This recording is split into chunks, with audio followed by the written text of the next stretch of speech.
Buenas, buenas. Hoy vamos a hablar sobre el principio criterio de lo devengado. Al hablar de los ajustes, quedó claro la necesidad de ordenar las registraciones con el fin de asignar a cada ejercicio las operaciones que le corresponden. Para esto, sí es preciso respetar el principio de lo devengado. Este principio dice: los efectos patrimoniales de las transacciones y otros hechos deben reconocerse en los periodos en los que ocurren, con independencia del momento en el cual se produjeron los ingresos o egresos de fondos relacionados. ¿Esto qué quiere decir? Que para que quede mucho más transparente las actividades de las empresas, todos los hechos se deben reconocer, todo lo que ocurra se debe reconocer en el periodo en el que ocurre, sin importar si se efectuaron los ingresos o egresos de los fondos. Para esto vamos a tener que tener en cuenta dos conceptos muy importantes. Devengar es tener la posibilidad de exigir un pago o un cobro. Se devenga cuando se hace exigible, que quiere decir cuando se puede pedir que nos paguen. Por ejemplo, si alguien trabajó todo el mes de marzo, el 31 del 3 se devenga su sueldo. El 31 del 3 ya se hace exigible su sueldo, ¿sí? Y por otro lado tenemos que diferenciar el término percibir, que significa cobrarlo efectivamente. Es un concepto contrario al devengar, ya que se considera dentro de un ejercicio solamente las partidas pagadas o cobradas. Cuando se adquiere un derecho que representa un aumento del patrimonio o se contrae una obligación que corresponde a la disminución del patrimonio, a pesar de que no se haya efectivizado, es decir, no se haya cobrado o no se haya pagado, es necesario registrar estas operaciones por dos razones muy importantes. Primero, las pérdidas y ganancias deben afectar al ejercicio que corresponde, sin importar el momento en el que se cobren o se paguen, ¿sí? Pero tienen que, sí o sí, afectar al ejercicio donde corresponde. Y el segundo elemento es que en el caso de no registrarse los asientos correspondientes, se está ocultando un activo o un pasivo. Así que sí o sí se debe tener en cuenta estos dos aspectos. El objeto de los asientos de ajustes que se realizan durante todo el año y en especial en la época del cierre del balance general es que cada ejercicio económico muestre únicamente los ingresos y egresos que le corresponden a ese ejercicio económico. De acuerdo con esto, ¿sí?, vamos a analizar el siguiente cuadro.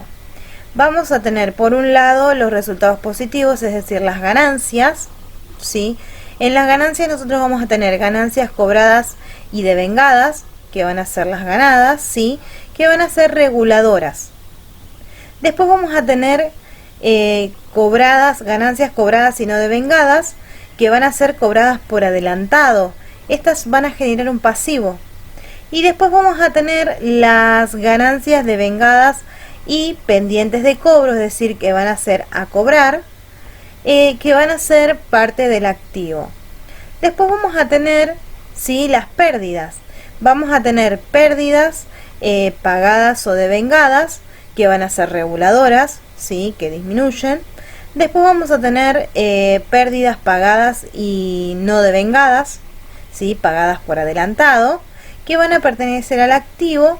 Y después vamos a tener pérdidas devengadas y pendientes de pago o a pagar, que van a ser pasivo. Bueno, vamos a analizar estos términos. A devengar significa que aún no se hizo exigible. Puede haberse cobrado o pagado o no, ¿sí? En el ejercicio que termina se va a registrar a devengar y se devengará cuando corresponda. Después tenemos devengado o perdido o ganado. Ya es exigible, es decir, que ya se puede cobrar, puede haberse cobrado o pagado o no, ¿sí? Se devengó dentro del ejercicio que termina, por eso se registra en este ejercicio como devengado. Por otro lado tenemos cobrado o pagado. Ya se cobró o pagó y se devengó, así que se registra cobrado o pagado dentro del ejercicio económico que termina. Y por último tenemos cobrado por adelantado o pagado por adelantado. Ya se cobró o pagó, pero aún no es exigible. Es decir, aún no se devengó el cobro o el pago que se efectúa antes de tiempo. En el ejercicio que termina se registra cobrado por adelantado o pagado por adelantado, y en el próximo al devengamiento se registrará cobrado o pagado. Bueno, vamos a ver unos ejemplos a ver si queda un poquito más claro. Si se venden mercaderías y se recibe un documento que incluye intereses que se devengarán al vencimiento, vamos a poner intereses a devengar, que va a ser reguladora del activo. Al vencimiento del documento, intereses devengados o ganados, que va a ser una ganancia o un resultado positivo. Si se cobran al vencimiento, van a ser intereses cobrados y va a ser una cuenta de ganancias o de resultado positivo. Y si se cobran antes del vencimiento, se va a utilizar la cuenta cobrados por adelantado, que va a ser del pasivo. Bueno, hasta acá llegamos con la teoría del principio de lo devengado. En los próximos videos vamos a ver los asientos de ejemplos sobre cómo tenemos que manejar las ganancias y las pérdidas según el principio de lo devengado. Espero que les haya servido. Nos seguimos viendo. Chau, chau.